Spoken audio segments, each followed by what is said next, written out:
Hello, everyone. It is the Talking Kop. It has finished Liverpool 2, Wolverhampton Wanderers 1. Liverpool are currently now in the top four in standard Liverpool game. Liverpool go ahead and then make it interesting for the last 45 minutes and me and Ashley lose our minds over set pieces. So, all in all, not sure.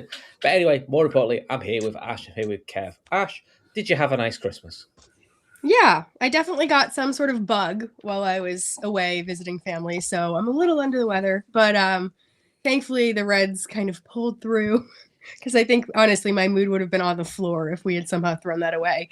We are definitely, trying our best to throw away 2-0 leads. It does seem like a habit that we're forming, which is not awesome. But yeah, overall, I'm just happy that the game's over with. To be completely honest.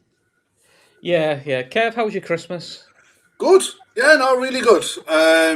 Well, my Christmas is going to be going on for at least another week and a half because I'm not going back to work until the 7th of January. So I've got a long Christmas. I'm not back till the 5th, which is good.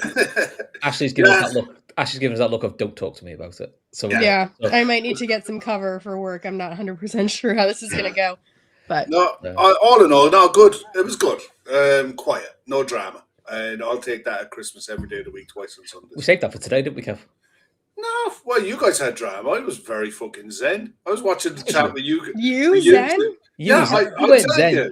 You went zen. You were just pissed. You're full of Guinness. That's what it is. You've not sobered up. Fucking on the coffee, man. I'm on the coffee. Oh yeah. How's everything anyway? How was your Christmas? How was your Christmas? No, it was really good.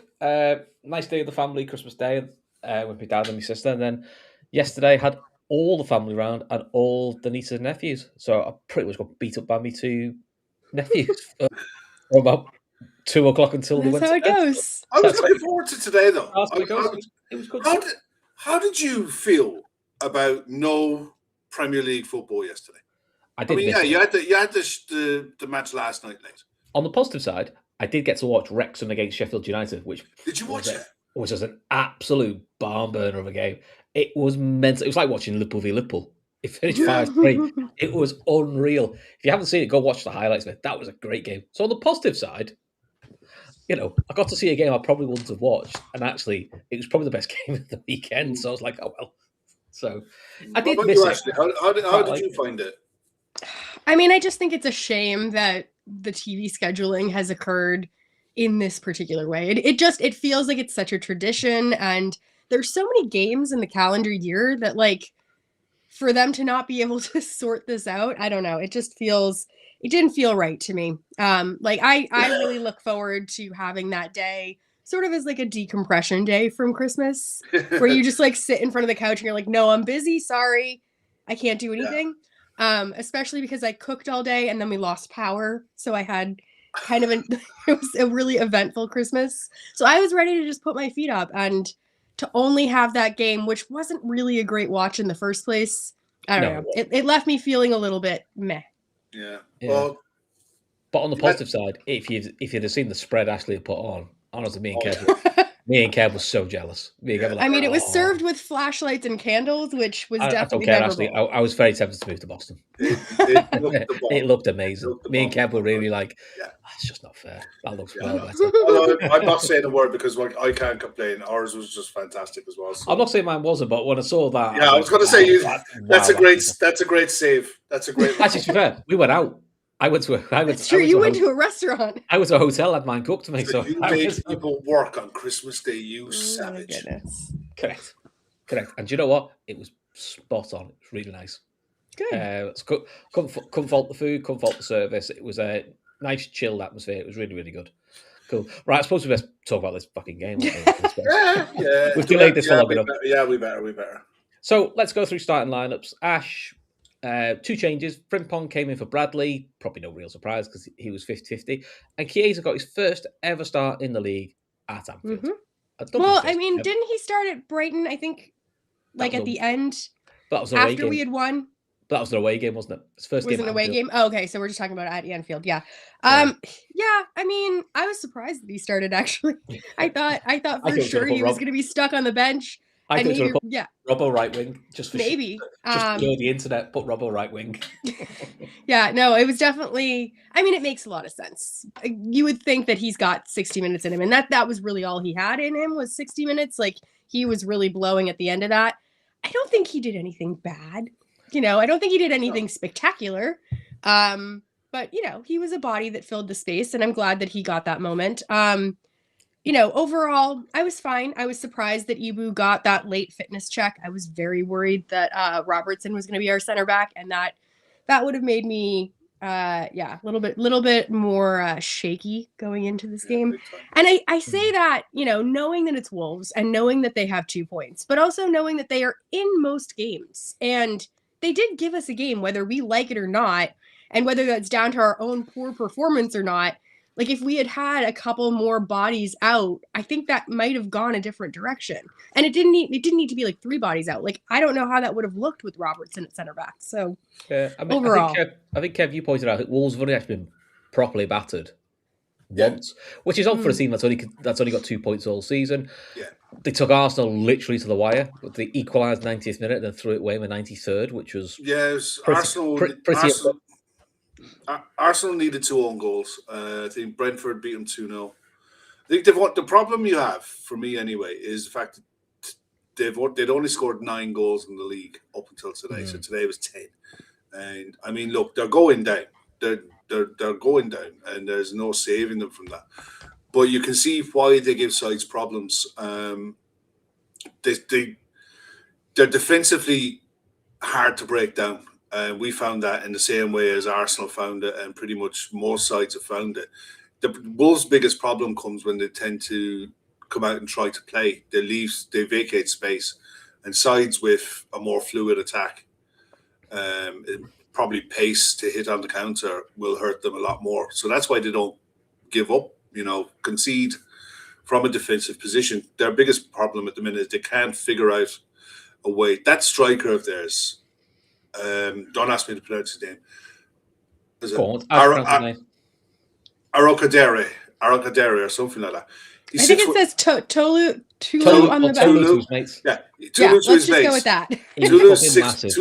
Tulu's 6'6", and he's about 4'6" wide, and he's a big, strong boy, and he won his fair share of balls. I thought the vast majority of the game we coped with the second ball a hell of a lot better, especially in the first half. We managed the ball really well, slow, pedestrian at times. But it's going to be that when you got a side who've got 11 behind the ball, virtually in the final third of their pitch. So it's always going to be tougher to break them down. And we don't really have an aerial threat ourselves that you want to be pumping balls into the box. You don't mind crossing the odd one. But it looked like all of our game in the first half. That's why I kind of felt sorry for Chiesa, stuck out on the right. Everything seemed to come down on the left. Jones pulled out onto the left, linked up really well with Kerkez and Florian Wirtz in that triangle, but that tended to be probably 35 of the 45 minutes of the first half. And, it becomes predictable and it becomes easy to defend because you'll just pack that side of the pitch.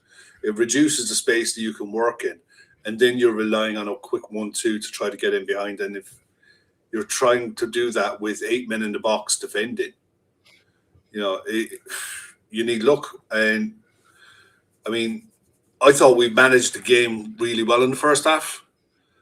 And when the chances came, we took them. But we didn't work Jose Sa anywhere near enough. So one thing I thought we could have done a lot more, and I think we probably would have with Szoboszlai, is shots from distance. It's probably one thing that we're missing in that starting 11. Bar McAllister is someone who can have a real blast from outside the box.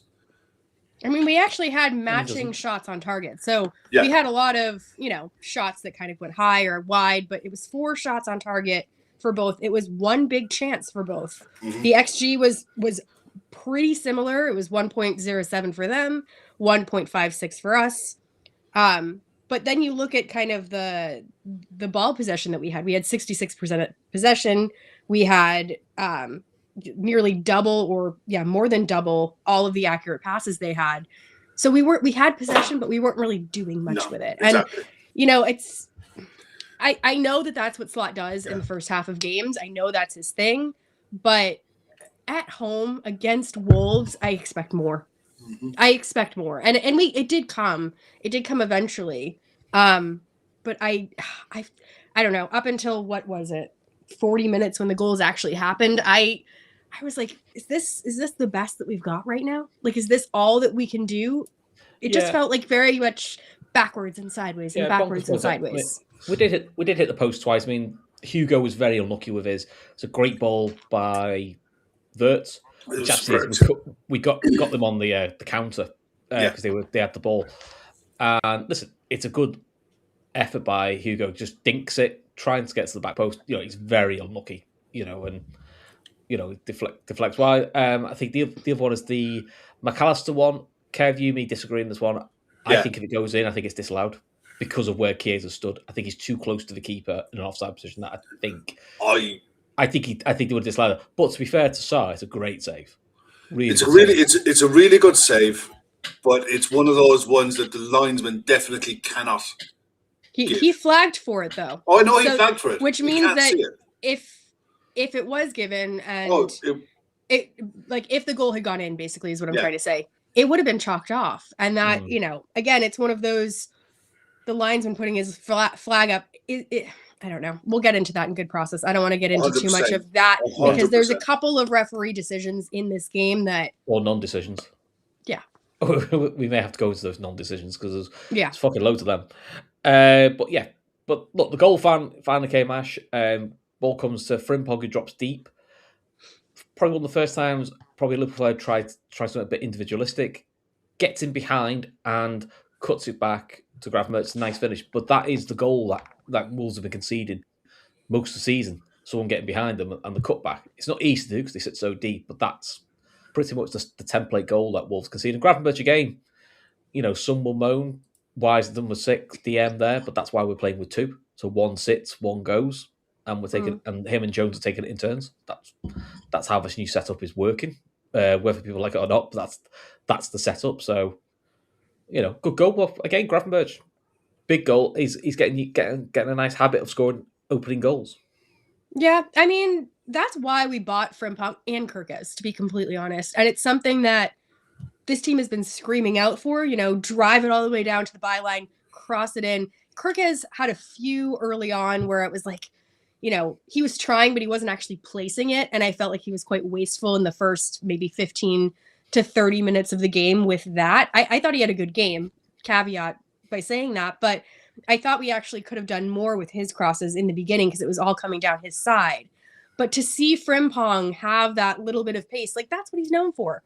That's what I want to see him do. I don't want to have him sort of hanging too far back. I want to see him carry the ball and then put in like that is how, especially him and Wirtz, that's how they combined for numerous goals at Leverkusen. And that's what we've been missing. We've been missing that little extra bit of penetration from those two, whether you want to call them like flying wingbacks or fullbacks or whatever you want to think of them as here. They're sort of hybrids, in my opinion. We've been calling out for that, and it helps. I don't know. I mean, we needed that little bit of initiative from one person in order to break them down, because you can get it, Wolves. You absolutely can. You're right. This is a goal that they've conceded several times, but we weren't doing that for a little while. We were just kind of happy to pass it around, and we've done that a lot. We did that at Leeds. We did that at Sunderland. So to see someone kind of take the game by the scruff of the neck and actually go and do something creative, that was great. I was really pleased with Frimpong. Yeah. I think, Kev? Yeah, look, it was exactly what you want from Frimpong. Comes out and makes his own space. And he makes his own space to run into because he comes narrow and drops deep and then makes his run. A couple of times where he tried to go on the outside in the first half, he either won a corner or got a cross in, but it was pretty easily cleared. This time he managed to get the cut back, and you have to have the midfielder who's willing to make the run. The scary thing is, and the conversation you're going to have is, if Gravenberch loses the ball there, they counter, get up the other end and score. Like, what's your 6 doing there? My biggest problem today was that we didn't play with a 6 at all, especially in the second half. And the midfield at times were too exposed centrally, where Jones pulled out onto the left in the first half, which is fine if you want to control and build attacks from that side, but it leaves too much space for one person to cover in the middle of the park. Gravenberch can't be everywhere, and if he is up looking to get into the box, that leaves nobody in the middle of the park. So if you lose the ball in that situation, you're wide open to the counter. So definitely something to work on, but it's kind of been a common thread with the way this midfield has been playing. That on the ball it looks absolutely fine, but on the turnover it can be definitely got at, and we lose control like we did in the second half, way too much centrally, and it needed Arne Slot to spot that earlier, and he didn't, and we ended up inviting pressure on because of it. But the goal itself, really good finish, good cross, and good finish. We deserved it for the total control. It was total domination. It was complete total control that we had in that first half, and like buses, is how the goals came, and that's how you want it. When the heads are frazzled, is how you want to get at them for the second. Yeah, I mean, let's talk about it, because it's been a talk point, especially amongst rival fans. When Florian Wirtz going to get his goal. I mean, I even seen one now saying his assist doesn't count because it was only against 10 men. He has no assists against 11 men. I saw that one. But this also showed the best of Kerkez and Hugo. Between Hugo and Kerkez, win the ball back. Hugo drives the ball. Kerkez makes a really good run out to the left wing, which opens that wide space. Nice pass by Hugo, and then Wirtz, simple touch, and puts it under the keeper. And look, gets the monkey off his back. And look, you can see how happy he was. We can see how happy his teammates were. It's finally that monkey's off his back. Because look, again, I thought Wirtz had a very good game, and I think he's heavily involved. And starting him on the left, but allowing him to drift works, and it works when Kerkez is allowed to overlap him. And so I just felt it was sort of the best of all, really. Yeah, I mean, he's definitely growing in confidence. You can see it kind of week on week. He had the assist kind of for last week, and then to have the goal this week. For me, this goal was entirely made by Ekitike's pass, though. And I think I said to you guys, one thing that strikers know how to do is deliver a ball to run onto, so that basically it's, the perfect striker's finish there. It's the perfect ball that Ekitike would want to come onto.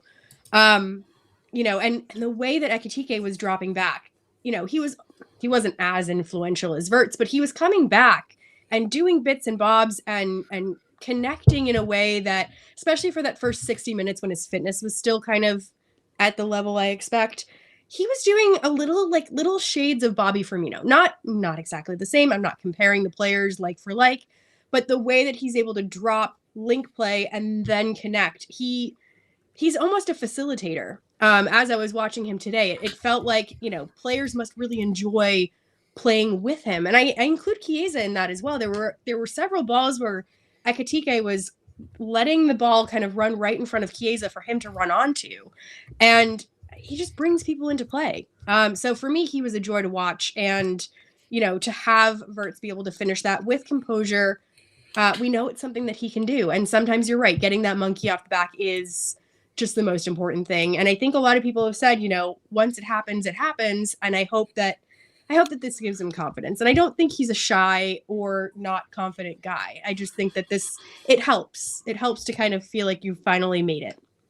Yeah, I mean, look, he's an attacking player, Kev, and, goals and assists is what he wants. So ultimately, he wants to get the first one out the way. He just builds that one. He's got the first one in the league out the way. So now that he's got that, and look, it ends up being the winning goal. So again, it's you can also, that's how the manager can sell it to him. Is, look, you scored the crucial goal of the game because we won 2-1. Just little things like that give that extra edge. Florian Wirtz was very good today. Mainly in the first half when he was the focal for everything. But when he's at his most dangerous is when he gets central. And there's nothing wrong with playing from the left to work your way into central areas to hurt sides. You're going to have to come and defend from deep at times. But Yeah, I thought he was really, really good. Good finish, lovely run to slide off the centre back to allow the space. Good touch, good finish, and it's an ideal position where you want your 10. But for me, you talk about Ashley, you talk about Firmino. That position is for me Ekitike's strength. It's his best position. Is being that 9 who drops in and links the play up, and he can run at players. I still don't believe he's an on the shoulder 9. I think you take away from his game by playing him up front as an out and out striker who is, you want him to pin centre backs and spin in behind. I don't think that's his game. And ideally, I think going forward, we're going to have to find a way to get him in a 2 striker system, where he similar to how he was with Marmoush. I think that's very much so. You could see him doing this with him as well. Yeah, very much so. It's definitely straight. Look, he's a footballer. He's a footballer first and foremost. I think he's a good striker, but I don't think he's a 9 in your out and out, goal poacher number 9. I don't think he's got the instinct to make the runs that you'd have a Frimpong on the right hand side, Kirk is on the left, whipping balls low in and across the box low for him to run onto. I think you're going to get the best out of him when he drops off and he can link play with a 10 and be the support striker almost.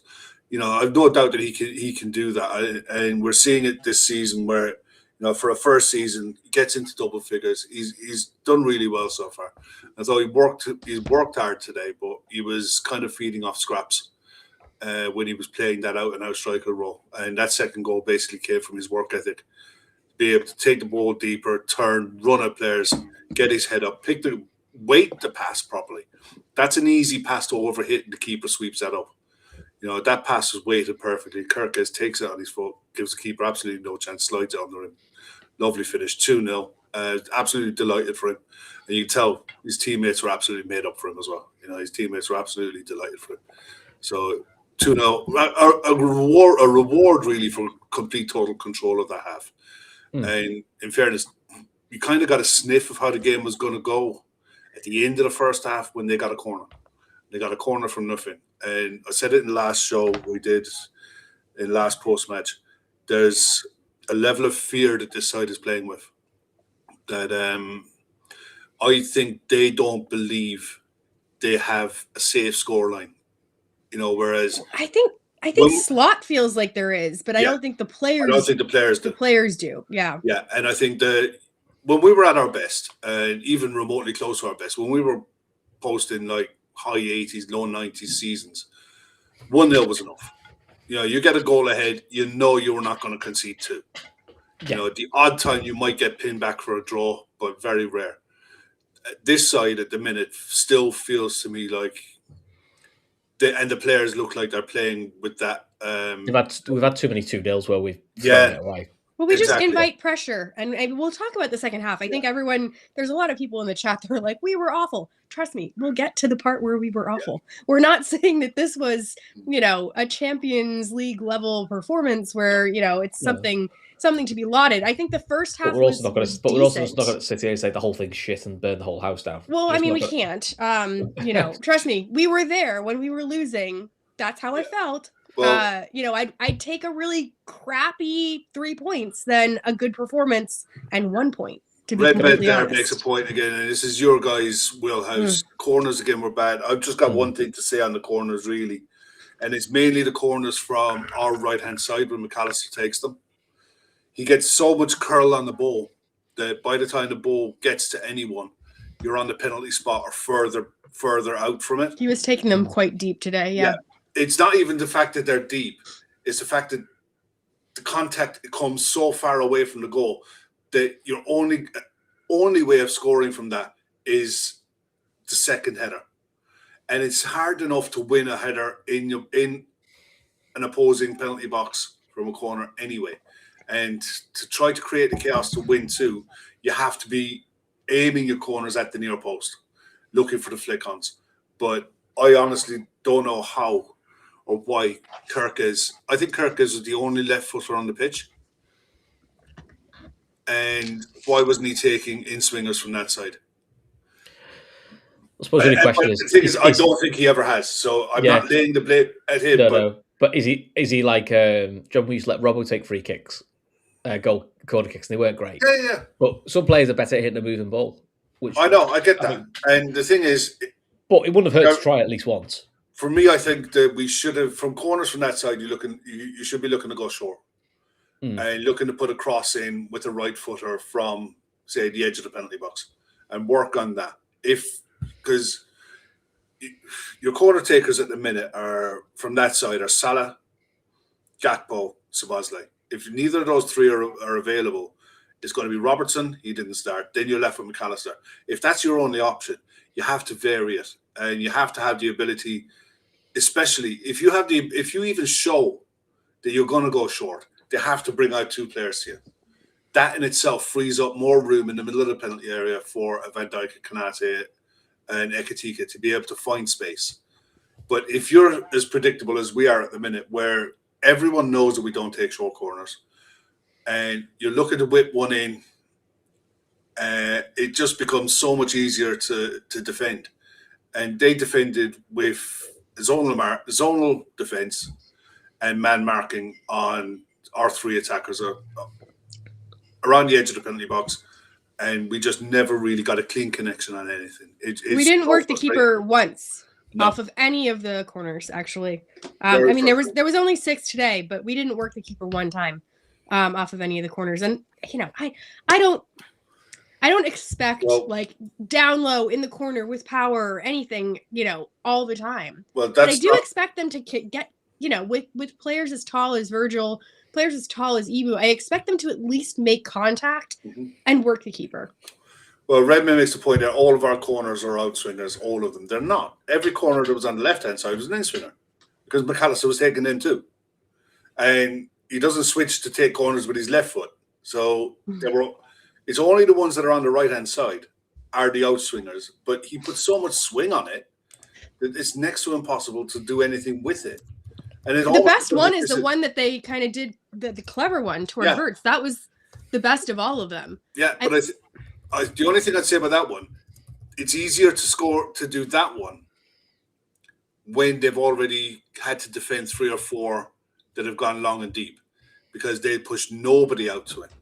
It was unfortunate that he didn't get a clean connection on it. But just even by trying that, it means they have to bring someone out to the edge of the box to mark it. So, it's boxing clever. Like, I mean, whoever's doing the set pieces, they really need to fucking up their game. They really fucking do.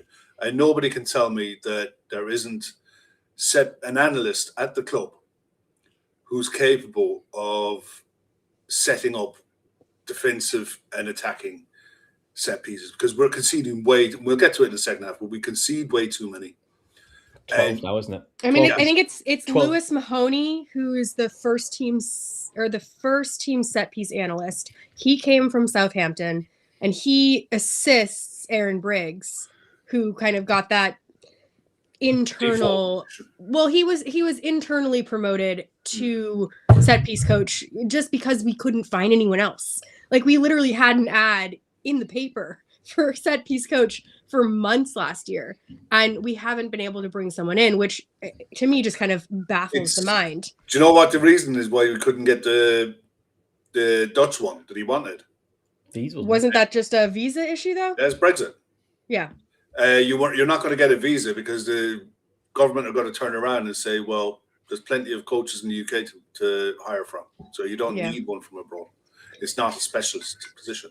Well, I mean, it's a specialist enough position to say we've had an entire year to find someone. We should have been able to find someone. Yeah, no, 100%. Because, I agree. 100%. As much as our set piece defending was okay last year, our offensive set pieces were shit last year as well. And we saw the impact that set pieces could have. And I don't want to be turning into Arsenal or anything with our set pieces, but we've seen the effect of it. We've seen a set piece coach be promoted to a Premier League coach. That's where we're at right now. And so the fact that we haven't used the duration of an entire year to scout someone, because trust me, we have them. And even our throw-in coach has actually contacted the club to offer his services again, and they've turned him away, which I just find odd in general. It seems like it's such a glaring thing that we could address. And, I hate to do the Brendan Rodgers thing, and I'm like, let's throw out the assistant coaches as the main coach is falling apart. That's not really what I'm saying, but you're talking about one of our biggest, most glaring issues this season, and I'm getting a little bit tired of hearing Slot talk about them, which makes me when I hear him talk about it, it actually makes me more worried. He's addressed a little bit recently about how he's upset, but in the past, he's basically come out and said, we're setting up exactly the same way we set up last year, and we didn't concede corners last year. I don't know why this year would be any different. And that to me just drives me nuts, because it's like, well, teams figure out the way that you're setting up. They figure out new tactics. Shit changes. You can't stay static in this league. That's just not the way it works. And so hearing that from Slot just raises red flags for me from a coaching perspective. 100%. It does, especially when you look at the business within the summer has changed the way we play. As we've gone with we've bought 2 out nines and things like that. We've got 2 very different stylistic fullbacks. So you've changed the setup of the squad to go in a different direction, which is fine. That's what a manager's supposed to do. So, but you've got to do the same with your set pieces and everything else. You don't just sit still. So we'll go to my pet peeve. And it's been my pet peeve now for fucking months. I don't know what Slot does at half time. Does he just inject them all with Valium? Does he give them all calms? Because fuck me, first 10 minutes of every half, Liverpool just go, fuck it, lads, just sit off now and just invite the pressure and we'll be fine. And we act like we're 6-0 up. And it just invites pressure. And we've seen with this side this year, they don't cope very well with having pressure invited on them, which ultimately led to the corner and the goal lash. But I don't know what you feel, but I just feel like it's like Groundhog Day. First 10 minutes of the second half just doesn't really seem to kick in the way you want it to. It's almost like we sit back. I'd rather we went for it the first 10 minutes, made it 3, kill the game, kill the willpower of the team, and then you can start being relaxed and swapping around. Yeah. Last year we did that. Last year we would come out for the first 15 minutes and try to blitz teams, and we were really successful about it. There's something going on with the kind of game state management that Slot is trying to do, and it feels like Groundhog Day. This idea that we're going 2-0 up, he feels secure. I don't know whether he's asking them to preserve energy. We do have a very small squad. I can understand him kind of saying, don't overexert yourself, just kind of keep control. But for me, we had way more control in the first half of the game when we were going forward. And yes, Wolves are going to come out, with a bee in their bonnet after being riled up by their coach. And they're going to come out, but that should be our opportunity to have some clever counter moves, have, a player that's able to hold the ball up if that's Ekitike, or, it would have been an Isak had he not been injured. And I don't see that happening. I don't see an out ball.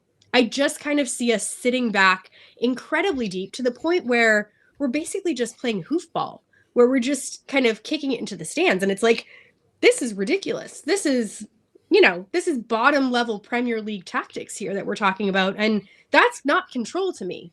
Yes, you're giving the other team the ball, and Wolves can't really do a ton of damage with the ball. But I feel like it was just inviting pressure. And to see the corner, I'm not surprised whatsoever that goes in. We are so piss poor from defending corners. It's like, I don't know. I don't know if you guys agree with me or not, but I'm just kind of struggling to figure out, what's the aim here.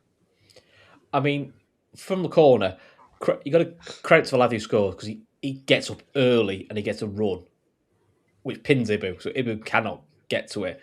My frustration is, and listen, we'll talk about Arsenal. Look, people mock Arsenal, call them Stoke FC and all that. I wish we were as good as corners as they are, because you know what? It's a big part of the game. But one thing Arsenal are very good at defensive corners, whether you like it or not, is they're fucking good at blocking. They're good at making it a twat for you to get a header They have easily. the physical players to do it. We don't. But it's not even about the physical players. It's about the desire. Yeah, it's probably the downside of having so many attacking players in midfield, that you don't have midfielders with the defensive nous to sense the second ball might drop somewhere, or Alisson might spill the first shot into the middle of the goal. It's unfortunate that it fucking spills onto his feet. I mean, at the end of the day, it spills onto his feet and he hits it. Could there be someone in front of him marking him? Yeah. But we've seen that goal conceded a fair few times and they don't seem to be picking up. They don't seem to be learning from it.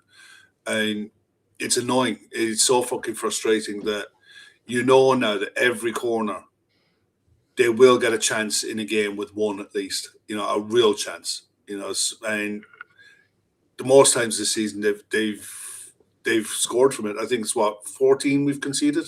12. 12 is it? 12 in the league and scored 3. 12 in the league. That's too many. You know what I mean? That's just too many.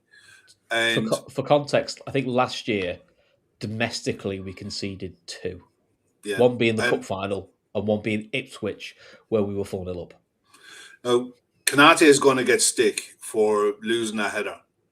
But as I said at the start of the show, your man is 6'6" and he gets up early. Don't give a fuck who you are. You're not entitled to win every header. And if someone who's bigger than you gets up earlier than you and literally fucking elbows, well, he didn't elbow him, but he makes sure that Konate can't jump. And we were praising Ekitike for doing the same to Romero last week. It's one of them that he's going to win his fair share. So you have to have someone around to mop up the second balls or to be aware that possibility could happen. And that comes from the players on the pitch as much as it comes from the manager. And the manager has to drill the players about to be aware of the danger. The players who are on the pitch also have to spot this danger as well. And for whatever reason, they didn't. Again, for the vast majority of the corners today, we defended them really well. They had the one chance from the corner and they scored from it. The rest of the corners, I thought we defended them fine. The only thing I think I would have hoped that Slot would have done at halftime is recognise Wolves are going to have a go. They are going to look to bring on players who are more attacking wing backs with more pace and look to stretch the play. So why not drop McAllister into being a third centre midfielder and play with not a holding 3, but a 3-man midfield, so that you can have one midfielder to go and support an attack, but you'll always have 2 midfielders holding. You already know you're going to have your whiff coming from your 2 fullbacks because it's their natural game to hold their line and to go forward anyway. But we should have come out in the second half with the idea of having at least 2 players in the middle of the park looking to control the ball. And that's where I think Gravenberch was sold down the river. Firstly, by Jones. He worked really hard chasing out into the side and whatever, but he left space in the middle of the park for them to be able to find passes into. And Gravenberch can't be everywhere. And McAllister, because he's playing as a 10, wasn't where you'd normally expect him when all things are equal. He would be the deeper one next to Gravenberch. So if Jones is supposed to be that second holding mid, and he's wandering off out into the wings looking to chase balls and whatever, there's too much space left in the middle of the park. Again, that awareness has to come from behind the midfielders, from Virgil, to shout and ball at players to hold their positions and stay where they're supposed to be. But it also has to come from the manager on the side to say, look, see out this 5-minute spell. Because that's all it was. They had a 5-minute spell after their goal. See out that 5-minute spell, get possession, and then work your way back into the game. Because every side in the Premier League is going to have spells in the game at every ground. So you're never going to dominate 95 minutes completely. Sides will always have a chance, and especially after they concede. You've got to shut up shop and be in a position, put yourself in a position to be able to maintain possession for that 5-minute period after you concede a goal. And I think that's where we allowed Wolves to have more success. But largely after that, I think people's fear of conceding 1, you're going to concede 2, because that's the way the season has gone, especially when sides go direct against you. I mean, there were chances. There was one Bradley clearance that could have gone anywhere. Right, that was a phenomenal tackle. Yeah. The other one was the header. Yeah. But I mean, do you think that was it? Just go before we move off at that point, Kev. Do you think that a lot of that goes back to Szoboszlai missing in the midfield? Because I think that, what we kind of hit on recently with that sort of Jones, Gravenberch, almost double pivot, for lack of a better term, that seems to solidify our midfield in a way that allows us, you're talking about Gravenberch moving forward, vacating that place, kind of leaving us really exposed. Having that double pivot helps with that, obviously. Of course it does, because it's an extra player. But are we seeing the same problems that we saw at the very beginning of the year when we tried almost to play Wirtz as that extra midfielder? There's something unbalanced that's happening there, and I don't know. Can't quite put my finger on it. I know McAllister is not pulling up any trees in this game, but for me, it's almost like you need the four of them in order to feel secure, and then to give Wirtz that platform to shine. Which just, I don't know. It feels crazy that we're that fragile. Yeah, listen, can I just make a point? If you ain't respectful in the chat to the people who are in the chat, then you're going to go and sit in the corner for 5 minutes like a ball boy. Just saying. You know who you are. Yeah, we do. I mean, I think you're also seeing... Look, we all, of course, as I said, we felt the squad was probably at least too light before the start of the season. I think I know people say it's Wolves, I get that, but I think having 6 missing, just to give you options to freshen it up, does now even look. I know he's everyone's cup of tea. Having an Endo to throw for 20 minutes. Well, one thing I wanted to say, I would have just literally sat there and gone, "I'll just sit here, kick and clear everything, and I'll let you guys play." Yeah. Sometimes that's all you need. Yeah, look, and what Ashley was saying there, you put Szoboszlai in that game instead of McAllister. You get a lot more legs, a lot more energy, and you then have the option to bring McAllister on the hour just for fresh legs and a fresh mind. That makes a big difference. And look, the squad is threadbare. Yes, it's against the side bottom of the table who are on 2 points and away from home on what was a really emotional day for everybody involved with the club for obvious reasons. And you look at the options that Arne Slot would have had to change it. They're very fucking limited. You had Federico Chiesa starting a game for the first time this season. You have Frimpong coming back from injury. You don't know how much you're going to get out of him. You've got... I suppose that's a plus. We got a 90 out of him.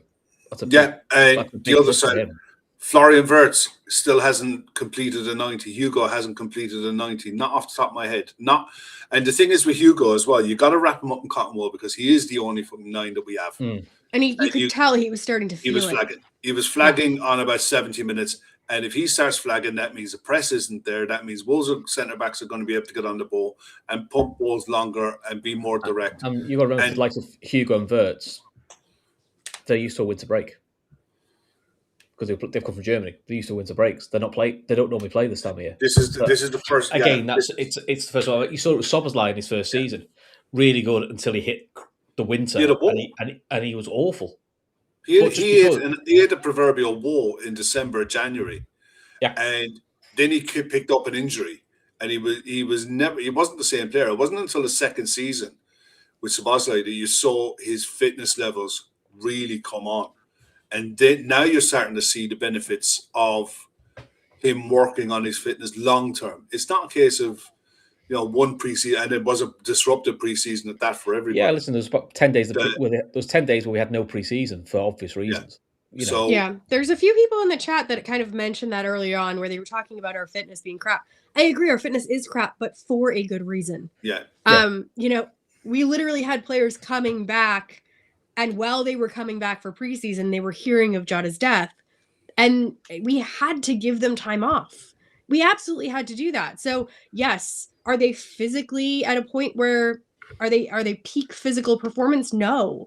But I would shudder to think what their mental stability would be like if we had just decided to push through that completely, not allowed them time to grieve, not allowed them proper counseling and things like that. Like it's a give and take thing. And yes, this is not the fittest Liverpool that we've seen. The players don't look quite there. But you just kind of have to hope that this is just one season, and like Szoboszlai, once they get a good full preseason on board, you'll see them kick on. Well, I mean, Tony makes a point here. They're only playing one game a week at the moment. Yes, at the moment they're only playing one game a week. But they've already got the feel. With 13 senior players. Yeah, and up until recently, it's been 3 games a week, pretty much solid right the way through. I think we have August. nine games in January. Yeah, and I mean, this is why is Verts and Ekatike flagging? Do they not know how to pace themselves? Did you not watch the game? At what point could you pace yourself? You know what I mean? Where do you pace yourself on the ball? We had the ball. Verts was on the ball virtually all the time in the first half. The only time where he wasn't on the ball was probably the midpoint in the second half when we lost control of the game. And then when we got control back in any meaningful way, he was back on the ball again. But at the end of the day, they're not machines. And he's still coming back from injury himself. And it's not like a casual jog that you can go out and say... Sorry, the same person is also then saying, we're the most unfit team in the league as we were last year. You don't win the fucking league last year if you're the most unfit team in the league. Yeah, I mean, that's just fucking... This is attention-seeking cry-arsing for the sake of cry-arsing this, sorry. That's just spoofing nonsense for the fucking lot of it. Yeah, it's just attention-seeking. You've got your attention. Chill out now, honestly. Right, let's talk about... I mean, one positive I did think was I thought the Bradley sub made Liverpool better. I thought Bradley did really well. Surprised he was fit. Allow Frimpong to go further up the field, which, to be honest, probably did save Frimpong's legs a little bit because it was probably playing a slightly freer role. I thought that gave us a bit more of a structure. Listen, Bradley was heavily involved, and listen, Kevin mentioned it earlier, the tackle right at the end. Yes, we should not be in a position where we're having to make a last-ditch tackle, but listen, he was there, and there's plenty of times this season and in previous seasons where we've gone, where's the right back or where's the left back? The full back should be covering, a la Robbo, Chelsea, no one covering the back post, no one sweeping across covering. He did it. So, you've got to give Bradley his flowers. Thought he did really well. Some of the other subs, Kev, last 20, you and me were both like, bit odd. Kind of felt what we got to do to bring more control to the game. Like, this is not to disrespect to Neone, but he's only got one appearance for Liverpool in the Premier League. And you bring him on in injured time. But I was a bit like, would you not just throw Robbo on for the last 10, 15 minutes and just almost like doubled up? Would not be funny. We did that a week or two back. So use Robbo Kirk as a double. It's an experienced head. Yeah, I get that, but I don't know if Robbo's injured, if he's carrying something. Yeah, that was the point you made. He might be in the Gomez situation as well, where he's now our center back cover. And with Ibu being iffy, we might need to kind of wrap him in cotton wool. Yeah, there's that. But the other thing you've got, I think it does Trainioni no harm to come on and see him. It's not a disrespect of Trainioni. No, it's just more of a... we didn't have many senior players on the bench and you chose not to use one, which was a little bit of a, you may as well just use it. Well, you literally, just to refresh people's memory, the bench today that weren't used, Woodman, Mamdashvili, Robertson, Ramsey, Lucky, and Rion Gamoa. The only one I think that could have had an argument to come on, I think, was probably Rio. If you wanted someone to get you on the ball and to get you on the pitch. But I think you got to look at the mindset of the manager in this as well, where he, at all costs, 3 points is all he cares about. I mean, get us into the top 4. Keep us ticking over. This squad is fucking threadbare. I don't care what anyone says. I mean, we've got 4 days until the window opens. I don't want to hear shit about our squad being deep enough. And I don't think it's fair to throw Rio on that situation. Like, there's a reason why in top teams you only see these players come on when it's like 4-0 or 4-1. Like, you want to set those kids up for success. The last thing you want to do is throw him on and then have him be responsible for something. And plummet his confidence. Look how much City held back Phil Foden. That was a thing for about 18 months is, why does Pep not play him? Does Pep not like youth players? Why is he not playing? And he held him back, but then he made sure he was ready. And it's not because they can't make an impact. So, like, we look at the Newcastle game and we know that he can make an impact. I'm not saying he's not good enough, but it's more of it's a management thing with them where you don't throw them in the deep end, you don't run their legs off, and he's one, honestly, that going forward, honestly, I think he needs a loan more than anything else. Here's a point here. What's the point of having Rio on the bench continuously if he isn't even going to get 5 to 10 minutes? I think if you're going to be chasing the game, if it was 2-0 and you had to get someone out wide to run at players, he definitely would have been on. I would have liked to see him come on and maybe move Gakpo centrally just for his ability to press. But then Nioni can do that through the middle as well. Nioni is an attacking midfielder. So for him to be able to do that pressing game from that side, you still had the physicality of Cody being able to get you up the line, and where Simon Hooper let him down a fair few times, and he wasn't the. Can we talk about Simon Hooper when you're done? That's next on the list. That's next on the list. Cool. I just want to make sure. Where you had Cody getting you up the line, doing what you want him to do, winning fouls, getting you up the pitch, holding the ball up, winning throw-ins. He wasn't being supported by anyone. It wasn't a case of he was getting the ball up and he could lay it off and make runs in behind and whatever. We weren't in that phase of the game. At this stage, you're 2-1 up with 5-10 minutes to go. You want to get up the pitch and manage space, not go gung-ho with 7, 8, 9 players looking to attack. We weren't playing that kind of game. So I understand the reason why he didn't bring Rio on, but I wouldn't have been opposed to it if it happened.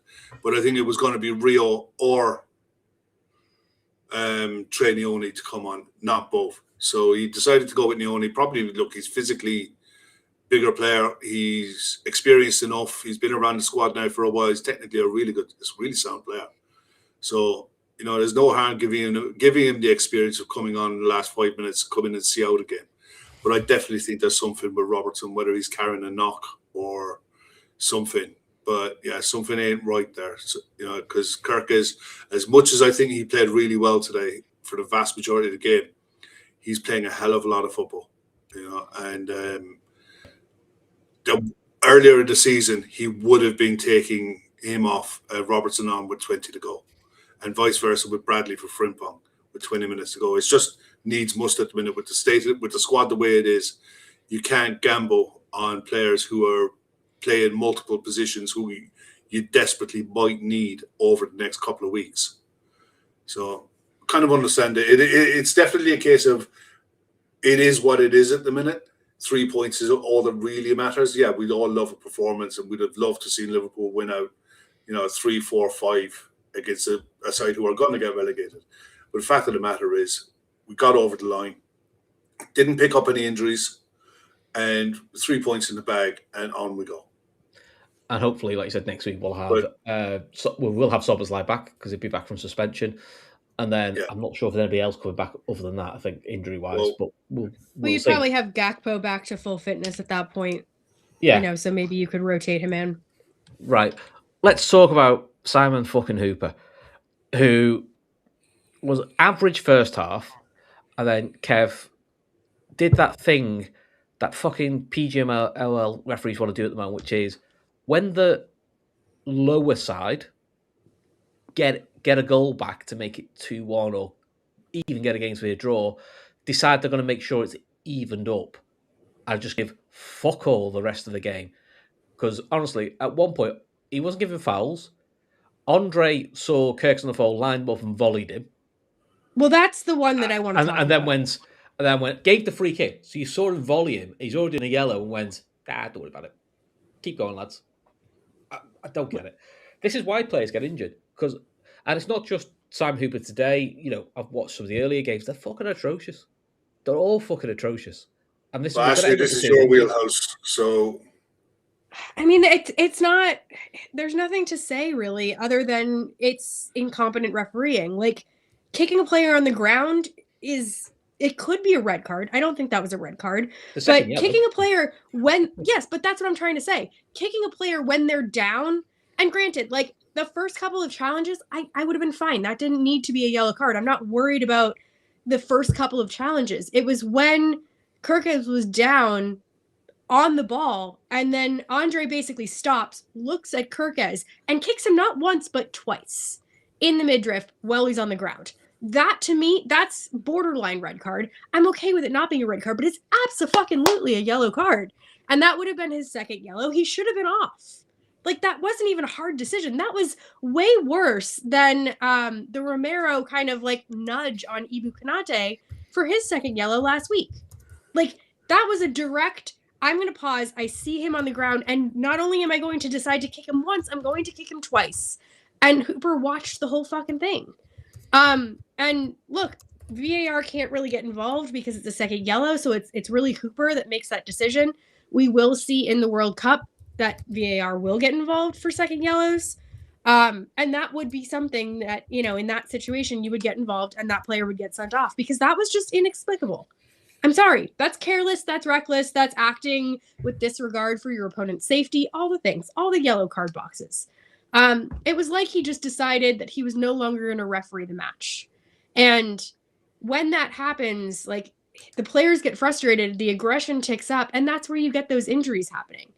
That's also where you get these silly tackles. And I mean, there's some people in the comments that you're obsessed with referees. No one's obsessed with referees.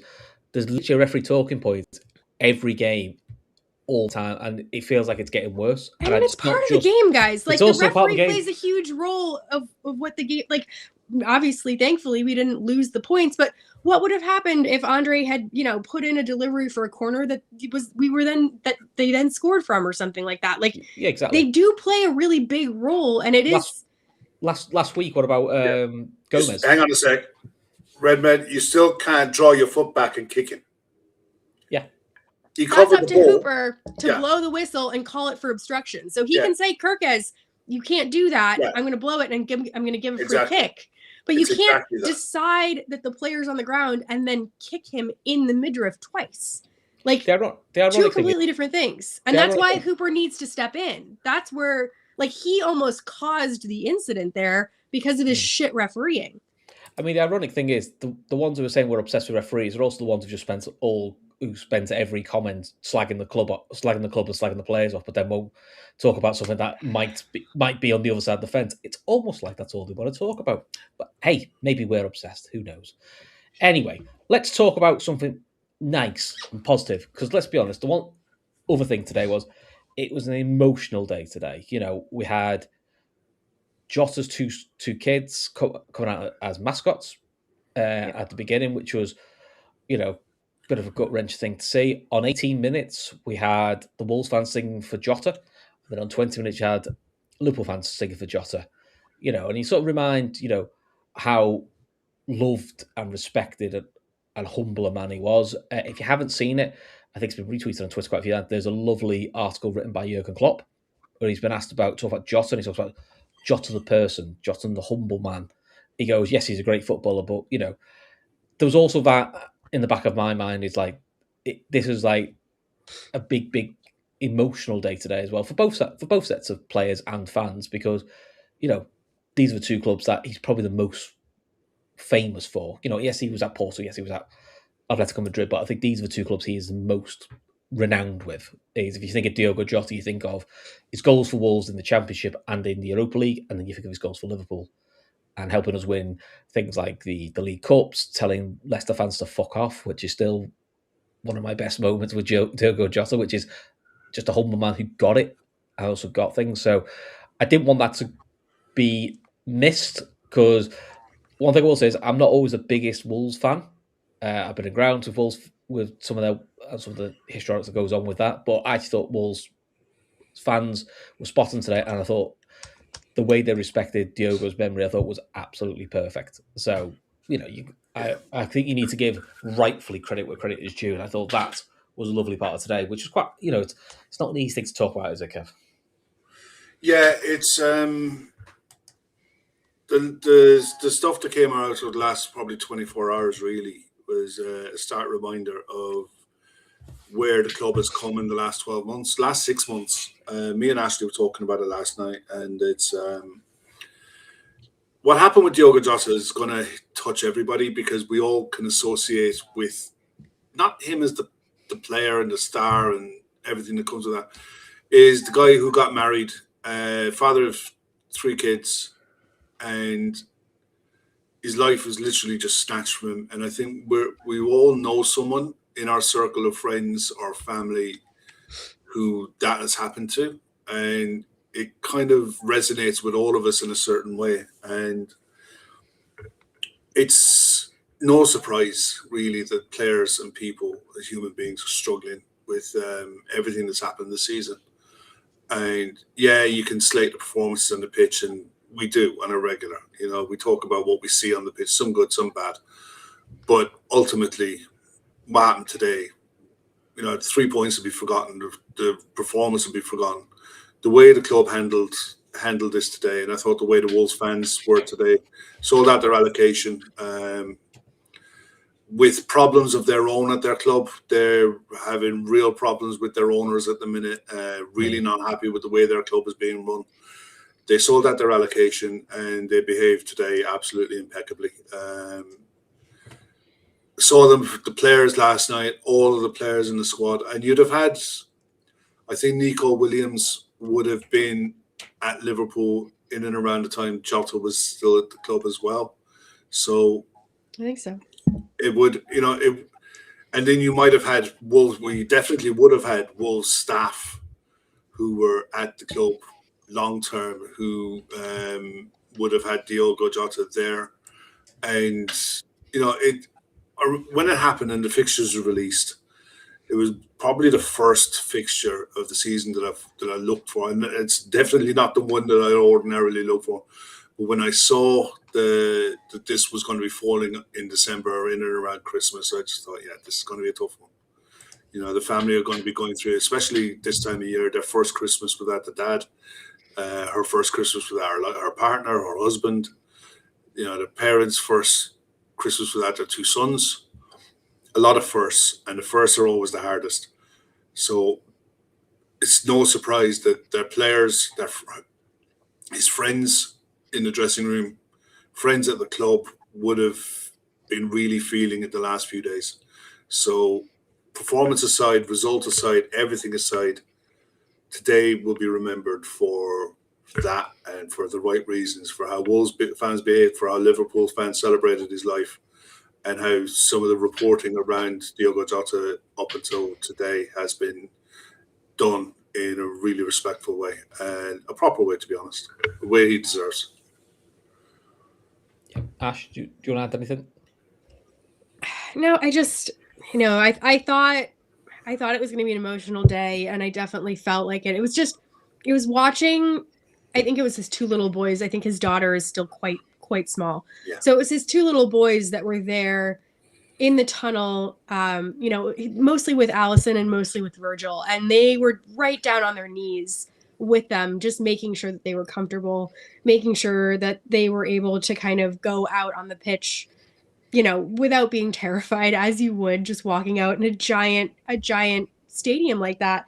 And there's a photo, if you haven't seen it, on Twitter, where it's the kids kind of all running together across the pitch, and there's this beautiful banner behind with a tribute to Diogo Jota, and it's one of those, like, a picture speaks 1,000 words kind of things. And to see the kids, looking as well as they could possibly be, but they were so little. But just, yes, to see them being kids, and to see their mother with open arms on the sidelines, just kind of calling them back afterwards. Like, that's what got me going. That was heavy. And I'm glad that the team was able to kind of, even though it wasn't the greatest performance, just carry this over the line so that, we didn't have to have this kind of deep, dark discussion about, grief and mentality and things like that, because I think that would have been a lot to handle, especially for a lot of people around this time of year, because it can be a really dark and challenging time of year for certain people. I'm just seeing that picture now. Yeah, it's pretty spectacular. I could have done without seeing that. Sorry. No, sorry it's about okay. that. But it is a beautiful picture. It is a gorgeous picture. And yeah, if anyone hasn't seen it, just go and have a look, and just remember there's more important things in life than 3 points and a win against a side who are struggling with relegation. You know what I mean? Yeah. Yeah, and definitely. Thor also makes that. Don't forget, a former Wolves player, Ethan McLeod, was also killed in a car crash last week. He left Wolves up there. I think I can't remember where he moved to, but he was only a young man as well, very young.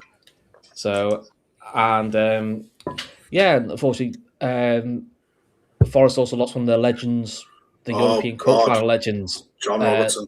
John Robertson died on Christmas Day. Yeah, Christmas morning. Yeah, so I tell you what, Chris, what a player! What a player! I've actually watched the I Believe in Miracles documentary with Forest under Clough, where they got up, won the league, and won shows the European Cup wins. I'm not a big John Brian Clough fan. Robertson was a special player. Yeah, He I'm not a really big was. Brian Clough fan, but actually, that's a really good documentary, and he's in it quite a bit. He is, because I tell you, you go and listen to Martin O'Neill talk about John Robertson. I tell you, John Robertson was John Robertson was as good a winger, an out-and-out winger, as you will have ever seen. He was just top tier. You know, he really, really was. And I'll be honest, Christmas Day, I hardly opened my phone, but I just seen a notification pop up when I just looked at my phone. I was like, oh crap, you know, above all times of year, you know. But look, I mean, we're all lucky in ourselves that we've got our family and friends around us. So it's a sad reminder, really, that a lot of people don't, and it's a tough time of year for a lot of people. So there are supports out there for people, especially, and I know there's ladies in the chat, and Ashley, men find it really hard to talk and open up about this shit, especially at this time of year. There's places that people can go to talk if you're struggling with this time of year. You know, a quick Google search, and don't bottle stuff up. It ain't worth it. It never works. Hell, even come on to our Telegram chat. People talk about stuff all the time. It's very candid. It's very supportive. You know, I know we have a little bit of kind of catty action here sometimes on YouTube, but our Telegram chat is kind of unlike anything else with regards to how supportive everyone is to each other. And, you know, you can always private message people. You can private message any of us, you know, anytime. Just because it is a difficult topic. And, you know, I know that all of us here have dealt with things, you know, in the quite recent timeline. So we know what it's like, and we'd be happy to kind of help if there's any way that we could. Yeah. On that, Ashley, do you want to go through the comments? The quotes? Yeah, I can do quotes. So. Oh yeah. What? We'll come back to that at the end, Chris. Okay, so you guys think about your honorable mention, player of the match, etc., and I'll read a couple quotes. So kind of tying in with Diogo Jota, Edwards, their coach, talked about the tributes. He said it was a really poignant moment and a really emotional. It was very emotional for a few of our staff with his family there today. It was emotional for two clubs he represented so well. Liverpool are a very classy club. So that I thought was quite nice from him. Florian Wirtz was interviewed by Sky Sports post-match, and he said, it was a very nice feeling on the pitch with the fans around. I was very happy, and I still am. I was confident that I would score one day. I wanted to start earlier scoring and assisting, but it was like this, and I have to accept it. I just know that it will come, and I will try to keep going like that. He continues, we played a brilliant first half. We lost the game and got it back. Everyone was working hard. In the last 20 minutes, we made it a bit difficult. I cannot explain why, but we have to change that. That is how we want to do it. We want to be there and be on top of the table. It's not been easy for a start for us, but we are doing better and we are getting the points. So that was Florian Wirtz. Slot was asked about Wirtz scoring his first goal. He said, the team has seen how much he has already done for us, creating chances and being so close to a goal.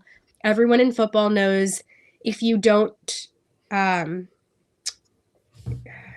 a horrible misprint from someone, that you don't need to listen to what people have said about you, I think is what they're trying to say. He will go on and to score many goals for us. He continued, there are positive aspects that can be drawn from this. I had to involve Bradley and Cody, who didn't train this much this week.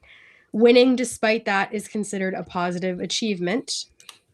And then he continues, I'm happy because in football, it's about results. So many times this season, our performances have been good without the results. The end product of it all is a win. It's what I like to see. I think that's about it. Yeah, so basically the gist of all of that is 3 points, job done. Players that he wanted to use, that he didn't want to use, he kind of had to. But they'll probably, I think the fact that Cody came on so late was probably a reflection of the injury that he's coming back from. Yeah. And Frimpong, I think being able to do the 90 will stand him in really good stead. He'll just need a proper recovery now. But look, I'm gonna jump in and do my honourable thing is, mention. though, at least with Frimpong, he's got a week off now, hasn't he? Yeah, and he's gonna need it. Look, my man of the match, I'm picking the low-hanging fruit. You can all jog on. It's Florian Wirtz. Oh, you're done, Chris. You've already chosen. You're stuck with that now. Oh, listen, they all hate me in the chat anyway, so I'll give them a reason to hate me. Florian Wirtz. I'm going to just mention this from Davey. And Davey, you're a fantastic contributor in the chat always. A Newcastle fan, and I'll keep an eye out for Newcastle results, mainly because I want to see you happy. Thanks very much for everything you said here, mate. We really do appreciate it. It doesn't go unnoticed, all right, mate? Thanks a lot. But honourable mention for me, I think it's a tough one. I'll go with Frimpong. The fact that he's coming back from injury, put in the 90. He was effective in both areas of the pitch. I thought his counter-pressing was really good at times.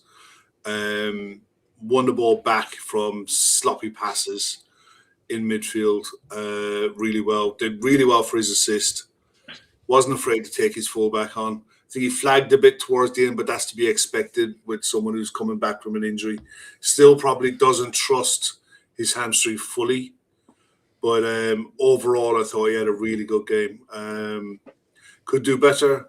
Arne Slot, I think his game management, the way he set up the second half, the game management in midfield, he needs to address that. And if he's going to persist, and it looks like we're going to have to for the foreseeable because of players out and what have you, if he's going to persist for using Alexis McAllister as an auxiliary 10, there are times in the game where you need him to drop in to make a three-man midfield and look for Hugo to drop in to be that false 9. And it's only a small tweak. But I think between that and set pieces, there's still a lot of work in progress with this squad at the minute. I don't think you see McAllister play the next game, to be honest. I think he loses his place to Szoboszlai. I think it's more rotation than anything else, but it should happen, yeah. Yeah. Go on, Ash, let you do your 3. I'm going to give man of the match to Ekitike. You did sound pretty happy about that then. Oh, do I have to do this? Well, no, I'm going to give it to Ekitike. I thought watching him today, I don't know why, but in my head I was like, wow, he kind of is reminding me of the way that Szoboszlai is stepping up a level to kind of knit everything together. And it felt like he was playing that role. And to see him drop that little bit deeper, like I was saying earlier, there were just some really beautiful combination play in and around that. It wasn't even in the box. It was right along the edge of the box that he was doing with Wirtz. He was doing it with Kirkes. He did it with Chiesa a few times. It reminded me of that interchange that PSG have in their front three. And that's where he comes from. And that's where he was training for a little while before Frankfurt. And I could see these little glimpses of that kind of, I don't know, like technical brilliance that he has in there. So I like that. I know he didn't get his goal today, but I thought that his levels were really great. My honorable mention, I probably unpopular opinion, I'm going to say Kirkes. I think that he did quite well on that side. I know a lot of people are like, oh, he's not at the level. He's 21 years old. He's younger than Bradley. He's playing an inordinate amount of games. I mean, he played, I think, almost all the minutes at Bournemouth as well. So he does have an engine on him. So I'm not really worried about it from that perspective. But, he came out this week with some quotes talking about sort of the jump from Bournemouth up to Liverpool. And he talked about how, at Bournemouth, they really had one way of playing. Whereas with Liverpool, he's being asked to play 2 or 3 different styles over the course of 90 minutes. And he has found that difficult. And his candor about that, I thought, was really refreshing. And I think that he's kind of continuing to grow. Do I think he's the finished article? No. Do I think he has room to grow? Absolutely. But I think that given how shaky he was at the beginning of the year and how often he was going to ground for silly shit, I'm seeing progress and I like that. And then could do better is going to go to Aaron Briggs and the whole set piece team, because I think we're at the point where this is no longer an elephant in the room. This is actually a detriment to the team. And it needs to be addressed. The fact that we have the worst set piece record in the entire league. We are worse than Wolves. We have 3-4, 12 against. It's the lowest, the biggest gap between the two as well. This is something that needs to be addressed immediately. Yeah. Right, my three. I agree with Kev. I'll go with Wirtz, man of the match. Thought he was heavily involved in everything good about Liverpool today, and he's just becoming a more and more integral player. Honourable mention, I'm going to give it to Jones, mainly for how he dealt with the last 20 minutes, doing what you need him to do, which is winning cheap fouls, winning cheap free kicks, just taking sting out of the game, especially in injury time. Just took complete sting out of the game, which is kind of what it's not sexy, it's not fun, but that's kind of what he's designed there to do for that role. So could do better. I'll probably get pelters for this. Chiesa. We've all been clamouring for him to start, and he was pretty okay. He was just okay. I don't really felt like he got involved in the game. I agree. He's never going to be the savior. He got everything was more down the left, which I get, but don't know, he just didn't feel as involved. Whereas, and maybe this is why he's been used as a cameos. When he goes to 20-minute cameos, he's everywhere. He's involved. He's making things happen. Just don't know. Again, it's his first start, so I don't want to be too harsh on it. But yeah, it was just you kind of hope he'd be a bit more involved, especially having Frimpong next to him. Yeah, Michael Mercer's Frimpong was decent. I thought that actually would have worked quite well, that combination of Frimpong and Chiesa. But yeah, the only thing I'd say with Chiesa is virtually everything in the first half came down the opposite flank. He got involved in the first half. Do you remember he come across to the left? Oh, he tracked all the back, didn't he? To left back. No. I know he did that, but there was one time in the first half where he come off his wing and he come right across the penalty box, won the ball back, and got a cross in with his left foot. And I think you look at how Szoboszlai plays that left attacking mid-roll. He plays it as a narrow central midfielder. Chiesa was kind of playing it as a right, more like a wide forward would play it. And because everything came down narrow or down the left-hand side,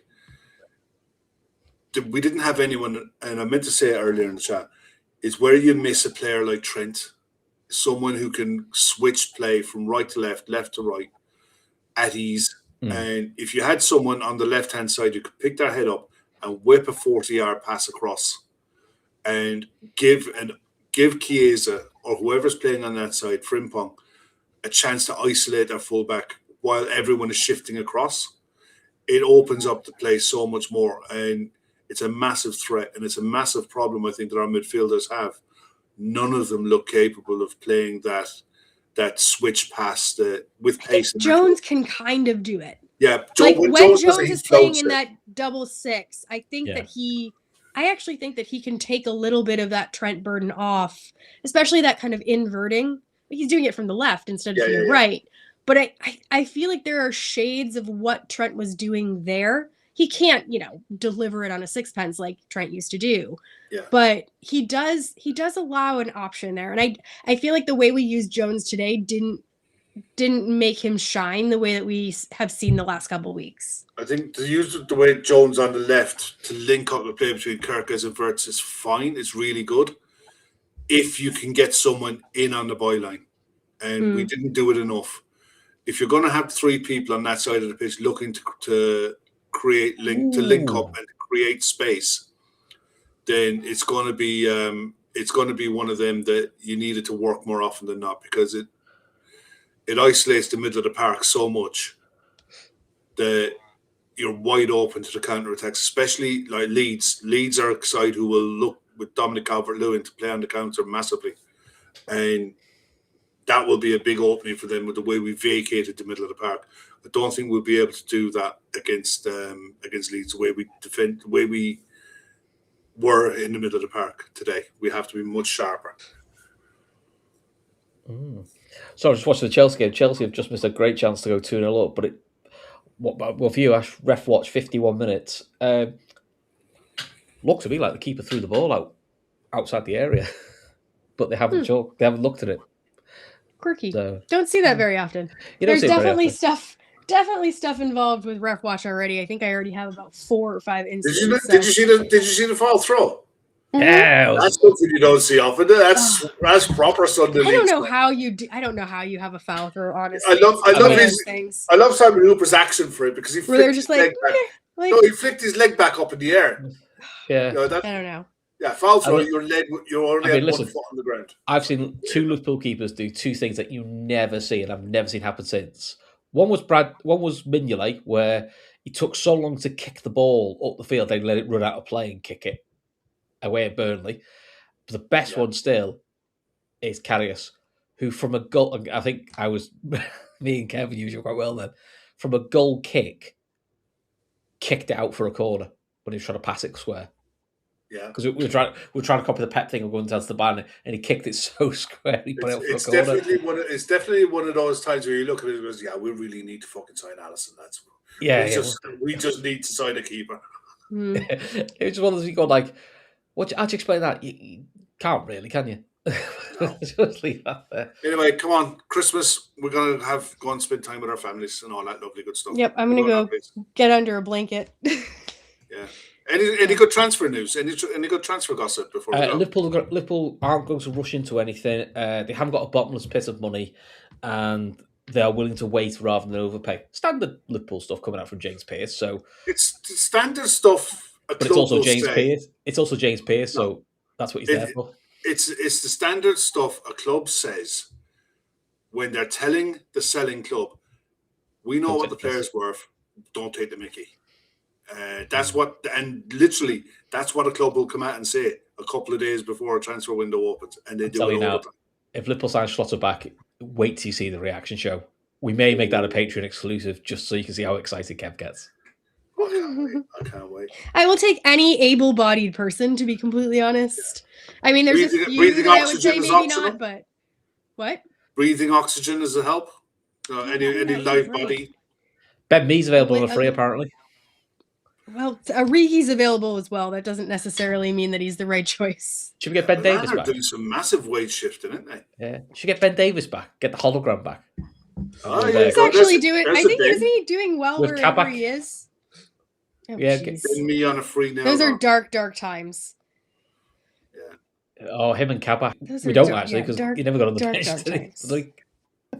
Right. I don't know. There was one time he was on the pitch for a Leicester game. And I remember him missing the ball completely. And that's my one searing memory of him. I have no other memory other than him just fucking up that Leicester game. I remember him playing for Celtic. That's about it.